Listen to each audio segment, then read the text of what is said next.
Bonjour, c'est Jonathan pour Espace Coach. Aujourd'hui, je vais vous parler du tarot. Enfin, je dis je, alors que pas du tout. C'est une petite interview, c'est pas moi, c'est Sarah qui va vous parler du tarot. Bonjour Sarah. Bonjour. Alors Sarah, je te remercie d'avoir accepté cette interview. Et juste avant de commencer, on va quand même un peu expliquer comment ça se fait qu'on en arrive là. Eh bien, j'ai eu l'occasion de découvrir une petite vidéo de Sarah où elle nous parlait d'une carte par rapport à l'actualité, le confinement, le coronavirus, d'accord? Et j'ai trouvé le point de vue très intéressant. Donc, on a pris le temps d'échanger un petit peu avec Sarah. Et de fil en aiguille, on en est arrivé là parce que je me suis dit que ça pouvait peut-être intéresser vraiment davantage de personnes. On a eu énormément de réactions d'ailleurs par rapport à cette première vidéo et beaucoup d'entre vous ont posé des questions.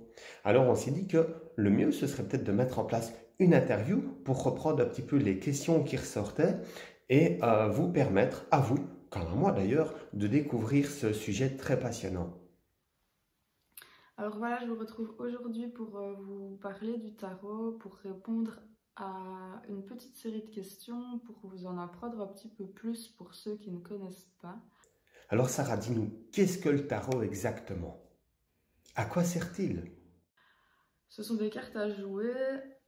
L'origine du tarot, c'est difficile vraiment de la connaître parce que selon les sources, selon les différents livres que j'ai pu lire, le tarot descendrait des cartes à jouer qu'on peut trouver en Italie, avec donc les suites d'épée, denier, bâton et coupe.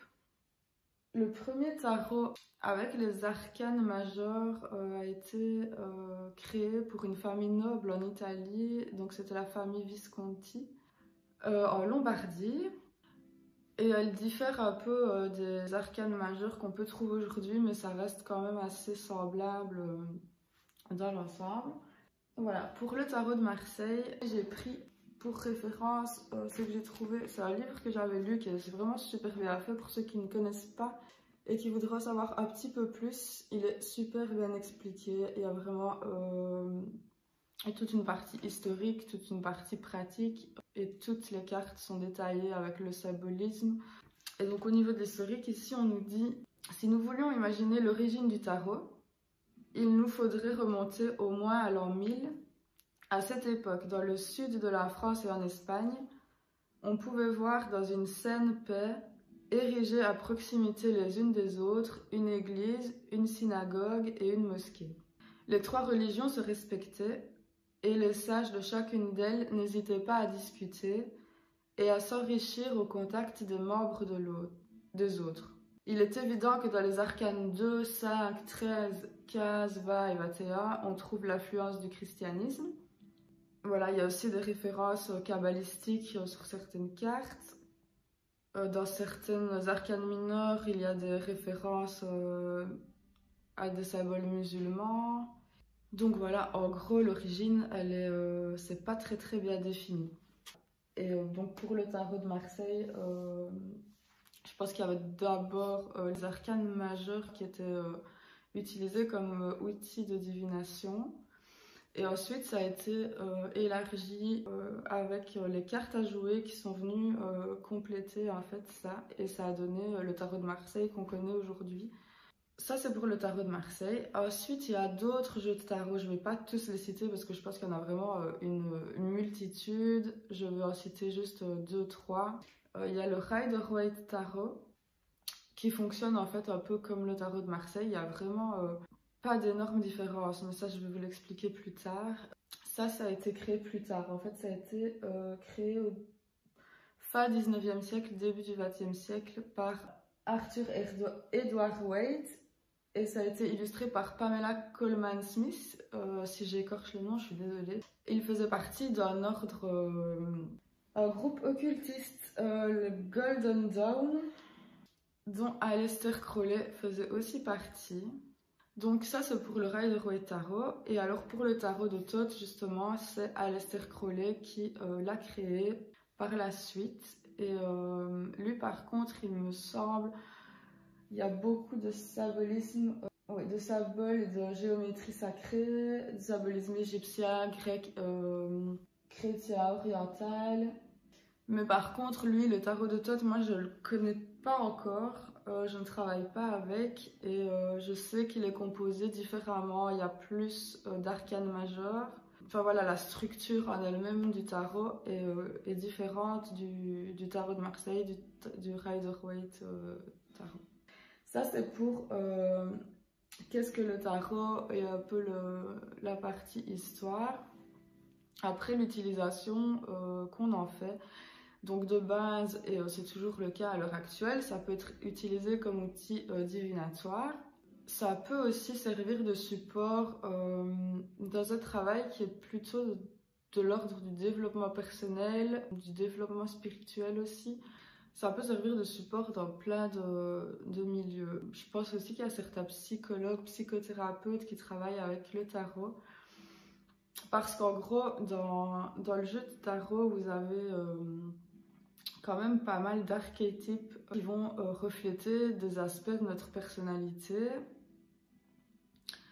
Et comme je les disais tout à l'heure, ce sont des des morceaux de carton qui ont été imprimés à la base, c'est juste ça. Et à côté de ça, il y a une part aussi que je n'explique pas, que je ne peux pas expliquer, qui relève un peu de la magie, si je peux dire. Ça reflète toujours en fait le présent et le futur proche de la situation dans laquelle on est actuellement. Donc ça peut vraiment aider pour travailler sur soi, voilà, que ce soit en développement personnel, en psychologie, plutôt spirituel aussi. Quelle variété de tarot utilises-tu? Donc moi personnellement j'utilise le tarot de Marseille. À la base c'est celui-là c'est avec ce tarot que j'ai commencé, que j'ai découvert le tarot tout simplement. Parce que il faut savoir que à la toute base, moi le tarot c'était, je considérais ça comme de la connerie en fait. Voilà, tout simplement, je vais pas vous mentir, pour moi le tarot c'était de la daube. Mais voilà, je sais aussi que j'ai quand même une certaine ouverture d'esprit et donc je suis pas restée sur mes positions. J'ai décidé un jour d'expérimenter par moi-même tout simplement. Je vous donne là une petite anecdote, une petite parenthèse pour un peu que vous compreniez. Donc il y a 5 ans ou 6 ans de ça, c'est à ce moment-là que j'ai commencé à étudier le tarot. C'était lors d'un salon en fait, et il y avait une tarologue qui était là, qui avait un stand et qui proposait des petits tirages. Je crois que c'était 15 minutes le tirage, donc c'était vraiment un petit tirage express pour découvrir justement le tarot pour les personnes qui ne connaissaient pas et pour même celles qui connaissaient, peu importe. Et en gros, je me suis dit, ok, je vais essayer, j'ai envie de voir ce que ça donne, enfin j'ai envie de voir un peu comment ça se passe. C'était vraiment de la curiosité de ma part. Voilà, je suis entrée, voilà. Et je suis ressortie en larmes parce que, en fait, la personne m'a sorti des choses qui étaient très très évidentes et qui m'ont beaucoup, qui ont percuté en moi à ce moment-là. Donc voilà, je me suis dit, ok, tu vas peut-être revoir ton point de vue. C'est peut-être pas vraiment de la connerie finalement. Et donc à partir de là, voilà, je me suis acheté mon tarot de Marseille, j'ai commencé à lire des livres, à étudier les cartes, j'ai suivi des formations aussi. Et donc, je disais, j'utilise le tarot de Marseille et j'utilise le Rider-Waite tarot. En quoi est-ce qu'ils sont différents? Le tarot de Marseille, il y a uniquement les arcanes majeures qui sont illustrées. Je vais vous montrer pour vous donner une idée. Voilà, donc ça, ce sont les arcanes majeures du tarot de Marseille. Je vous montre la dernière carte. Donc au niveau des couleurs, on voit bien que ce sont beaucoup des couleurs primaires, donc le bleu, le rouge, le jaune qui dominent, un peu de vert, un peu de couleur chair comme ça. Et les arcanes mineures, par contre, elles sont toutes simples. Donc, par exemple, le 2 d'épée ici, c'est 2 épées, tout simplement. Le 7 d'épée, c'est 7 épées. Et par contre, pour le Rider-Waite, je vous montre le monde pour que vous puissiez comparer. Déjà, au niveau des couleurs, elles sont beaucoup plus colorées. Les illustrations sont différentes, même si elles gardent la même logique.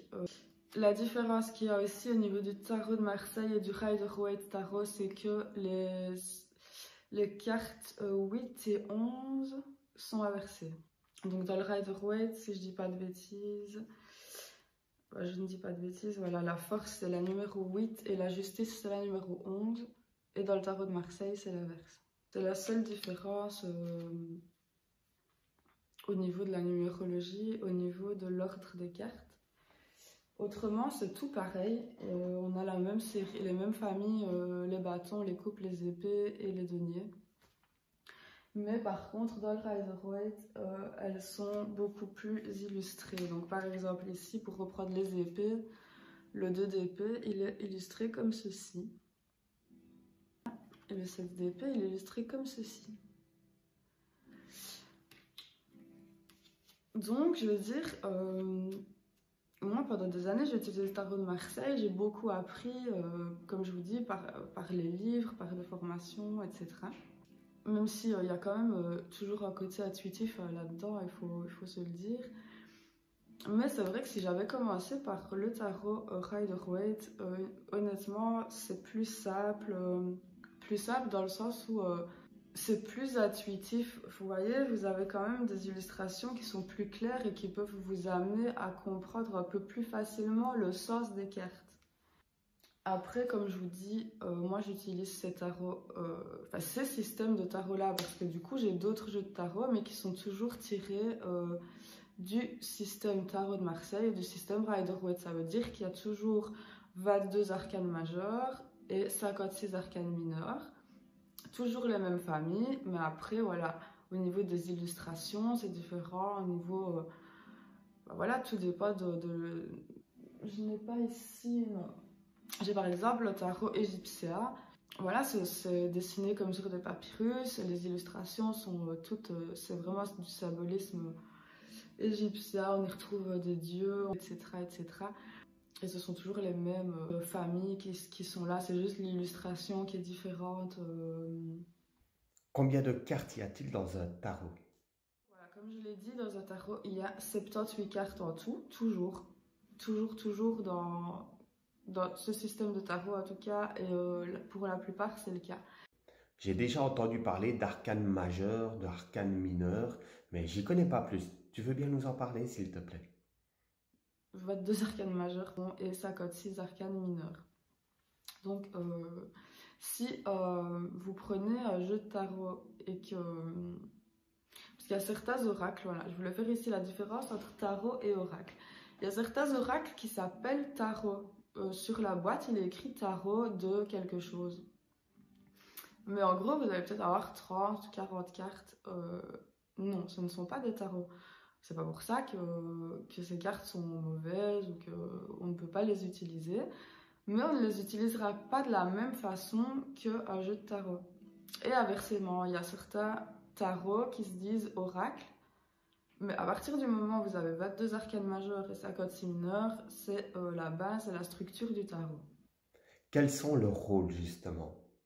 C'est comme si ça racontait une histoire. Si on les prend dans l'ordre, je vais prendre le tarot de Marseille. Donc ici, c'est le mât. Dans le Rider-Waite, c'est le fou, mais c'est la même carte. Donc là, c'est la carte 0. C'est la carte... donc, il n'y a pas de numéro. Et en fait, si on prend les cartes dans l'ordre, après, vous avez le magicien. Ici, c'est le battleur. Et au niveau de leur signification, en fait, chaque carte, c'est comme un chemin, un parcours initiatique, si vous voulez. Et ça représente, comme je le disais tantôt, ce sont des archétypes et ça représente des grands faits de vie. Donc des grandes étapes de votre vie ou d'un passage de votre vie, d'une partie de votre vie. J'essaie de trouver un exemple qui est assez parlant. Voilà, vous voulez acheter une maison. L'idée d'acheter une maison, quand ce n'est encore juste qu'une idée, Ça va être les premiers arcanes majeurs. Et au fil du temps où cette idée va se développer, va se concrétiser et ça va être quelque chose d'acquis, de réalisé, on est à la toute fin en fait des arcanes majeurs. Donc c'est un cycle si vous voulez, ça représente vraiment un cycle, mais des grandes étapes de vie. Et pour les arcanes mineurs par contre, ça va être plutôt des petits événements plus anodins si je peux dire, ou des personnes de votre vie, de votre entourage, ou vous-même, comment vous vous positionnez en fait par rapport à telle ou telle situation. C'est la différence qu'il y a entre les arcanes majeurs et les arcanes mineurs. Après, je sais que certaines personnes travaillent avec uniquement les arcanes majeurs. Moi, personnellement, j'utilise le tarot dans sa globalité. Alors, j'ai déjà eu l'occasion de voir des cartes tarot, mais il y a beaucoup de symboles, il y a beaucoup de couleurs, il y a des éléments un peu particuliers qui reviennent. Tu pourrais nous dire exactement ce qu'on retrouve sur les cartes du tarot, s'il te plaît? Voilà, on retrouve, elles ne sont pas ici dans l'ordre, l'impératrice et l'empereur. Voilà, je vais vous montrer ces deux-là. Voilà, ce sont des figures, on a le diable aussi, voilà. Et par contre, donc, sur les arcanes mineurs, on a ici donc, des coupes, des bâtons, des épées et des deniers ou des pentacles, ça dépend un petit peu quel jeu vous prenez, mais en soi c'est la même chose. À quoi est-ce que ça fait référence, à quoi est-ce que c'est associé? Donc, les bâtons sont plutôt reliés à l'élément feu, donc ça va vraiment toucher tout ce qui est du domaine de vos projets, de ce qui vous passionne, du feu intérieur de votre élan de vie. Ça va parler aussi de sexualité, de sensualité, de projets, de passion, dans les grandes lignes toujours. Je vais vous montrer à chaque fois. Donc ça, ce sont les bâtons. Les deniers ou les pentacles, ici ce sont les pentacles. Ils sont eux associés à l'élémentaire, donc tout ce qui est du domaine matériel, tout ce qui est palpable, si je peux dire, de l'argent, du travail, de la santé physique aussi, de comment on se positionne par rapport à ça aussi dans notre vie. Alors pour les couples, ici, on est plutôt dans le domaine de l'émotionnel. Émotion, intuition, relationnel aussi, mais toujours d'un point de vue émotionnel. Vous allez comprendre pourquoi je dis ça. Et donc ici, on a les épées. Et là, on parle plutôt de l'intellect, des idées, de la pensée, de son positionnement aussi, je ne vais pas dire hiérarchique, mais de son positionnement, oui, par rapport à la société, des opinions, de communication. Et on peut aussi associer ces différents éléments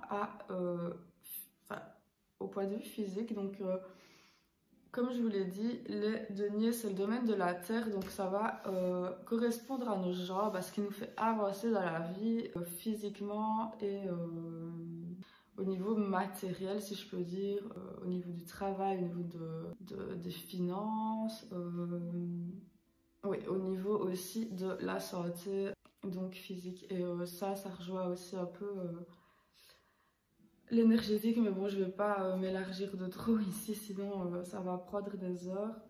Par rapport aux bâtons, les bâtons, ça va vraiment être le bas du ventre et les organes sexuels, parce qu'on parle de passion, on parle de feu intérieur, d'élan de vie. Pour les couples, on est au niveau du cœur, de l'émotionnel, à ce niveau-ci. Et enfin, les épées, on est au niveau de la tête, des idées, des opinions, de la communication aussi. Alors, on parle de tarot, on parle de tirage, J'ai envie de te demander, qu'est-ce qu'un tirage exactement? Un tirage, donc c'est l'action tout simplement de piocher une ou plusieurs cartes. Généralement, quand c'est un tirage, voilà, pour soi, on peut se tirer une carte, par exemple, le matin pour définir un peu dans quelle énergie on va se trouver la journée. Mais généralement, voilà, ce sont des tirages à plusieurs cartes. Donc les plus connus, ce sont les tirages à 3 cartes, passé, présent, futur, ou force, faiblesse, conseil. Et oui, c'est le cas pour tous les tirages. En gros, il existe une multitude de tirages. Or, les plus connus sont donc les tirages à 3 cartes, la croix celtique par exemple. Voilà, comme je vous dis, il en existe vraiment beaucoup. Vous pouvez en retrouver des différents selon les petits livrets que vous achetez, enfin, que vous trouvez en fait quand vous achetez un jeu de tarot. Généralement, vous avez les cartes et vous avez un petit livret avec qui explique la signification des cartes et où on trouve aussi souvent quelques exemples de tirages. Après, vous pouvez très bien inventer votre propre tirage. Tout est dans l'énergie et dans l'intention que vous allez y mettre aussi. Alors, tu as une particularité, toi, tu sais faire des tirages à distance. En tout cas, tu peux le proposer. C'est intéressant. Tu pourrais nous parler de ton tirage à distance, s'il te plaît. Qu'est-ce qu'on pourrait vraiment découvrir avec toi lors d'un tirage? Faut-il d'ailleurs poser des questions plutôt fermées ou des questions plutôt ouvertes? Pour répondre déjà, question ouverte ou question fermée, les deux sont possibles. Les deux sont possibles, à savoir que si c'est une question fermée, oui ou non, je développe quand même par rapport à ce qui est ressorti dans les cartes, évidemment. Mais vous pouvez aussi très bien poser une question ouverte. Personnellement, je préfère les questions ouvertes plutôt que les questions fermées, mais après, les deux sont possibles. Et que va-t-il découvrir? En fait, ça dépend en fait de ce que la personne va me poser comme question, tout simplement. En gros, on va déjà mettre le doigt sur ses forces, sur ses faiblesses, sur les actions qui sont possibles vis-à-vis de telle ou telle situation. On peut aussi, mais ça j'en parlerai un petit peu plus tard, travailler par rapport au chakra et au travail énergétique plutôt. Donc quand je parle de blocage, ça peut être des blocages parce qu'on a des pensées négatives par rapport à soi, où on n'a pas confiance en soi, où on rencontre un problème dans notre travail, sur notre lieu de travail. Enfin, il peut y avoir vraiment tout un tas de situations. Mais ça peut aussi des fois être de l'ordre de l'énergétique et on peut aussi avec le tarot travailler là-dessus. Comme je le disais tout à l'heure, c'est à la base un outil de divination. Moi je l'utilise plutôt pour parler de ce qui se passe dans le présent et pour justement avoir des perspectives de ce qui est possible de faire ou pas. Et honnêtement, c'est un outil vraiment qui est génial et qui aide. Moi-même, ça m'a aidé à une époque et ça continue de m'aider, de me guider. Quand j'ai du mal à faire des choix ou quand je rencontre un problème ou l'autre, voilà. Ouais, ça, je voulais aussi le dire. Personnellement, je ne réponds pas à des questions qui concernent la santé à proprement parler. Exemple, vous venez me trouver, malheureusement vous êtes malade, vous avez un cancer, et vous me demandez est-ce que je vais m'en sortir ou pas. Bah ça je vais vous dire honnêtement, allez voir votre médecin, moi je peux pas répondre à la question. Les cartes non plus ne vont pas pouvoir répondre à la question parce que tout dépend de comment les choses vont évoluer, tout dépend de comment vous allez vous positionner par rapport à ça, de la façon dont vous allez gérer ça. Voilà, il y a tellement de choses qui rentrent en compte, c'est beaucoup trop délicat et donc je ne me permets pas et je ne me permettrai jamais de le faire. Et je ne réponds pas non plus pour des questions qui concernent des personnes qui n'ont rien demandé. Vous vous êtes séparés de votre conjoint et vous voulez savoir si vous allez vous remettre ensemble, ce que lui va faire de son côté. Ça non, je ne répondrai pas non plus. Pour la simple et bonne raison que c'est contraire à mes principes et à ma philosophie. Par contre, il y a toujours moyen d'adapter les questions, que ce soit par exemple pour les problèmes de santé ou pour une tierce personne, savoir comment nous, on va se positionner face à la situation et comment on peut gérer ça et qu'est-ce qu'on peut mettre en place par rapport à ça. Ça oui, mais je reformulerai la question alors avec la personne. Et si ça lui convient, on travaille et on part de cette base-là. Sinon, ce sera chez quelqu'un d'autre, voilà, tout simplement. Si quelqu'un te contactait, à quoi lui servirait vraiment de faire un tirage? À quoi lui servirait ce tirage? Quelle réponse va-t-il trouver? Bon, à quoi servirait ce tirage? Donc, comme je l'ai dit, c'est plutôt pour mettre le doigt sur certaines choses, pour débloquer certaines choses. En gros, ça va lui permettre, c'est un outil qui va lui permettre d'évoluer et de débloquer certaines situations dans lesquelles la personne n'arrive pas à avancer, qui la bloque dans certains aspects de sa vie. Combien de temps va durer un tirage? Dis-nous. Alors, un tirage, moi personnellement, ça peut durer, tout dépend du tirage en question. Ça peut durer entre 30 minutes et 1h30. Enfin, 30 minutes et 1 heure quand on parle de tirage. Maintenant, s'il y a en plus de libération énergétique à pratiquer, c'est plutôt entre 1 heure et 1h30 environ. Après, en sachant que je ne suis pas sur 5 minutes de mon temps, si ça doit prendre un peu plus de temps, je suis totalement présente par rapport à ça. Voilà. Alors, combien coûte un tirage avec toi en tout cas? Et est-ce que tu proposes d'autres services associés au tirage? Alors, je pose la question parce qu'on se connaît, je sais que tu es dans l'énergétique et je sais également que tu as des bonnes capacités au niveau holistique. Et alors, je voulais savoir si tu avais, si tu mariais tout simplement un tirage avec autre chose à côté. Par rapport à ça, mais ça peut aller de 30 € à 70 €. Encore une fois, ça dépend du type de tirage. En sachant que je travaille aussi, donc comme je l'ai dit, soit un simple tirage. Donc vous me posez une question, vous avez envie de travailler sur telle ou telle chose et vous voulez uniquement un tirage de cartes, une lecture de cartes. Soit il y a la lecture de cartes et en parallèle, il y aura un travail énergétique que je vais faire sur vous. Soit en présentiel, soit à distance. En sachant que je pratique le Reiki depuis presque 10 ans maintenant et c'est l'outil que j'utilise le plus au niveau énergétique. Donc voilà, je n'utilise pas que le Reiki, mais c'est une de techniques de soins à tous les cas que j'utiliserai en parallèle avec le tarot. Mais je te remercie d'avoir pris le temps de répondre à toutes mes questions, d'avoir pris le temps d'expliquer, on le sent avec passion, ce domaine qu'est le tarot. J'ai expliqué dans les grandes lignes. Après, si vous avez des questions plus précises ou plus personnelles, n'hésitez pas à venir les poser.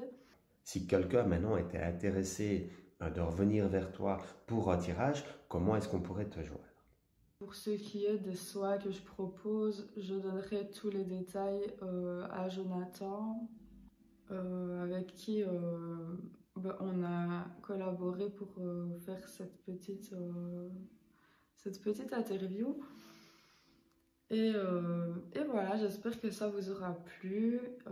J'espère que c'était clair, que mes explications étaient claires pour vous et que vous aurez appris des petites choses pour les personnes qui ne connaissaient pas le tarot ou qui avaient envie d'en apprendre un peu plus. Voilà, je vous embrasse. Alors je te remercie vraiment, voilà, encore une dernière fois d'avoir pris le temps. C'est une belle petite collaboration. Il y en aura d'autres. Je vous souhaite une belle fin d'après-midi et de recommencer la semaine, même si c'est le confinement pour le moment, dans la joie, la bonne humeur. C'est une belle semaine qui s'annonce. Et voilà, je vous souhaite que ce soit dans de bonnes énergies et que vous êtes tous au mieux de votre forme. À bientôt! Un grand merci à toi. Bonne journée, bon confinement. Et vous qui nous regardez, bon confinement. À bientôt.